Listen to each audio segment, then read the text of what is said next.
एक बार फिर से आप सभी का स्वागत है टोटल न्यूज में। खबरों में बढ़ते हैं आगे।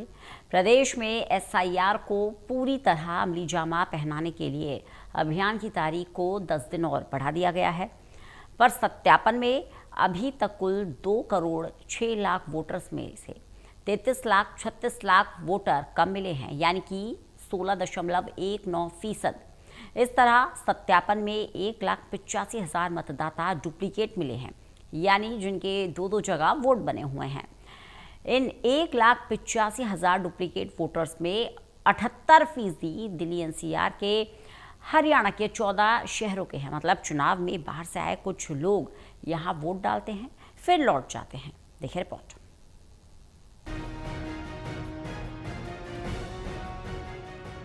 कहते हैं आंकड़े भरोसे वाली चीज होते हैं। आंकड़े कभी झूठ नहीं बोलते।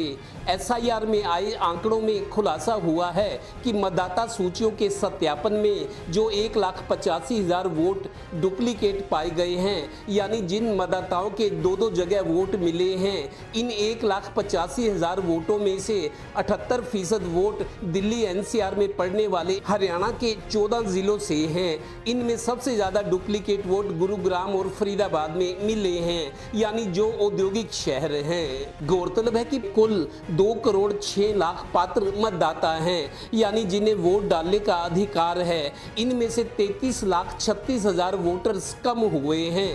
13 लाख के करीब शिफ्ट कर गए। 2024 के बाद से अब तक 7.5 लाख की मौत हो चुकी है।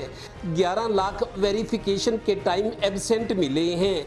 इन आंकड़ों का असर ये हो रहा है कि बीजेपी और कांग्रेस के आगे का चुनावी गणित गड़बड़ा गया है। इतने वोट कम होने का प्रदेश की करीब 2 दर्जन विधानसभा सीटों पर असर दिख रहा है। इनमें 80% सीटें अभी बीजेपी के पास हैं, 20% कांग्रेस के पास। और अब एक जरूरी बात, खास बात ये कि वेरिफिकेशन में 1,85,000 ऐसे मतदाता पाए गए हैं जो डुप्लीकेट हैं। डुप्लीकेट मीन्स ऐसे लोग जिनके वोट 2 जगह हैं, और 1,85,000 जो वोटर्स डुप्लीकेट पाए गए, इनमें 80% वोटर्स हरियाणा के उन 14 जिलों से हैं जो दिल्ली एनसीआर में पड़ते हैं, और ये औद्योगिक क्षेत्र हैं। इसका मतलब चुनाव के टाइम बाहर के लोग हरियाणा आते हैं, वोट डालकर चले जाते हैं। बात तो सही है। सहयोगी श्रीनिवास के साथ Devendra Kathoria, total news, Panipat bureau.